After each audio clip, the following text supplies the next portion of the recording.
चलिए दोस्तों, शुरू करते हैं आज की कहानी। आज की कहानी का शीर्षक है द हैप्पी प्रिंस। एक बार की बात है, एक शहर के बीचों बीच एक मूर्ति लगी थी, जिस मूर्ति का नाम हैप्पी प्रिंस था। वह मूर्ति सोने की बनी थी और उस मूर्ति में बहुत से कीमती पत्थर लगे हुए थे। एक दिन की बात है, एक चिड़िया उड़ते हुए आकर उस मूर्ति के नीचे जाकर बैठ गई।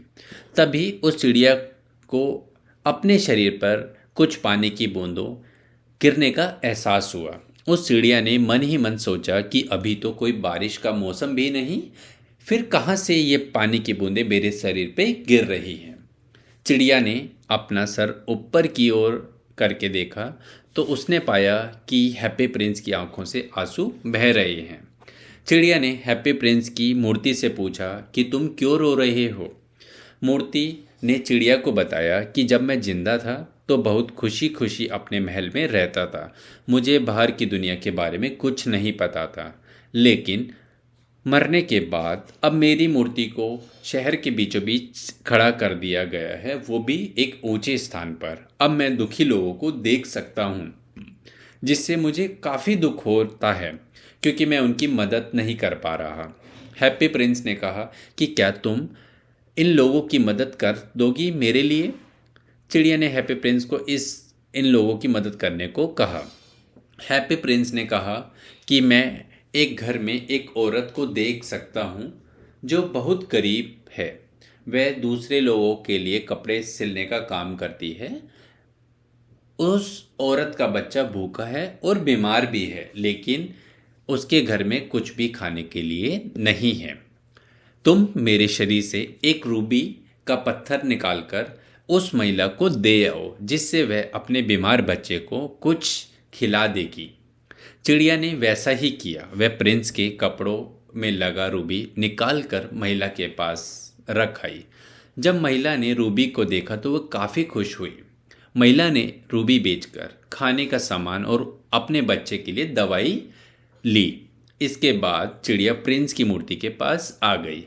प्रिंस ने इसके बाद उस चिड़िया को कहा कि अब मैं एक लेखक को देख सकता हूँ जो लोगों की भलाई के लिए किताब लिख रहा है, लेकिन उसे अपनी किताब लिखने के लिए और पैसों की ज़रूरत है। तुम मेरी आँख में से नीलम का पत्थर निकालकर उस लेखक को दे आओ, जिससे वह अपनी किताब पूरी कर सके और लोगों की भलाई हो सके। चिड़िया ने वैसा ही किया। उसने मूर्ति की आंखों से नीलम का पत्थर निकालकर लेखक के पास जाने लगी। लेखक वहां किताब लिखते लिखते सो गया था। चिड़िया ने लेखक के पास नीलम का पत्थर रख दिया। लेखक ने उठकर वह नीलम का पत्थर देखा। उसने नीलम को कुछ पैसों में बेच दिया और अपनी किताब को पूरी किया। इसके बाद जब चिड़िया प्रिंस के पास गई तो प्रिंस ने चिड़िया को कहा कि उसको एक छोटी प्यारी सी लड़की दिखाई दे रही है जो अंडे बेचकर अपना गुजारा करती है, लेकिन आज लड़की के सभी अंडे जमीन पर गिरकर टूट गए हैं, जिससे उसका बहुत नुकसान हुआ। तुम मेरी आँख में लगा दूसरा नीलम निकालकर उस लड़की को दे आओ, जिससे उसकी बहुत मदद हो जाएगी और इसको इतनी छोटी उम्र में काम नहीं करना पड़ेगा। वह स्कूल भी जा पाएगी पढ़ाई के लिए। चिड़िया ने प्रिंस की आँख से दूसरा नीलम निकालकर लड़की के पास गई और उस लड़की के हाथ में नीलम का पत्थर रख दिया। वह लड़की खुशी खुशी वह कीमती पत्थर अपने घर ले गई।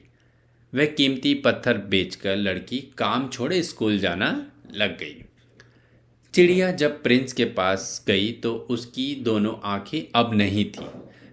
प्रिंस ने चिड़िया से कहा कि अब मैं कुछ नहीं देख सकता। तुम शहर में घूमकर देखो कि कौन कौन अब दुखी है। चिड़िया शहर के ऊपर उड़ने लगी। कुछ देर बाद वह हैप्पी प्रिंस की मूर्ति के पास आई। चिड़िया ने कहा कि अब भी शहर में बहुत से लोग दुखी हैं। प्रिंस ने चिड़िया से कहा कि तुम मेरे शरीर में लगा सोना निकालकर ज़रूरतमंदों को दे आओ, जिससे उनकी मदद हो सके। चिड़िया ने प्रिंस के शरीर से सारा सोना निकालकर ज़रूरतमंदों को बांट दिया, जिससे उन लोगों की बहुत सारी सहायता हो पाई। हैप्पी प्रिंस की मूर्ति अब बिना सोने और कीमती पत्थर के बहुत बेकार हो चुकी थी। प्रिंस ने चिड़िया को दूसरे शहर जाने के लिए कहा, जिससे वह अपने आने वाले सर्दियों से बच सके। चिड़िया ने प्रिंस के पास ही रहने का निर्णय किया। वह प्रिंस को छोड़कर नहीं जाना चाहती थी। कुछ समय बाद वहाँ पर बहुत सर्दी पड़ने लगी, जिससे चिड़िया की मृत्यु हो गई। उसके बाद उस शहर के मेयर का शहर में दौरा हुआ। उन्होंने हैप्पी प्रिंस की बेकार मूर्ति और चिड़िया को देखा। मेयर ने उस मूर्ति को वहाँ से हटाकर वहाँ की सफाई करने को कहा और दूसरी मूर्ति लगाने को कहा। अब चिड़िया को वहाँ से ले जाकर दूसरी जगह फेंक दिया गया और मूर्ति को जला दिया गया। लेकिन मूर्ति को जलाने पर भी उस मूर्ति का दिल सही सलामत रहा। आकाश में ईश्वर ने अपने दूत से पृथ्वी पर दो सबसे कीमती वस्तु लाने को कहा। वह दूत अब सब जगह घूमकर उस चिड़िया और हैप्पी प्रिंस के दिल को लेकर ईश्वर के पास गए। उन्होंने ईश्वर को उन दोनों के बारे में बताया। ईश्वर ने हैप्पी प्रिंस और चिड़िया को स्वर्ग में जगा दी। तो दोस्तों, हम उम्मीद करते हैं कि आपको इस कहानी से ज़रूर कोई शिक्षा मिली होगी। Thank you.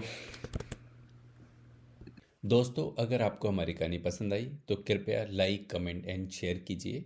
और यदि आप सुनना चाहते हैं अपनी कहानी मेरी ज़ुबानी, तो आप मेरे को मेल कर सकते हैं। मेलिंग एड्रेस मेंशन है डिस्क्रिप्शन में। Thank you.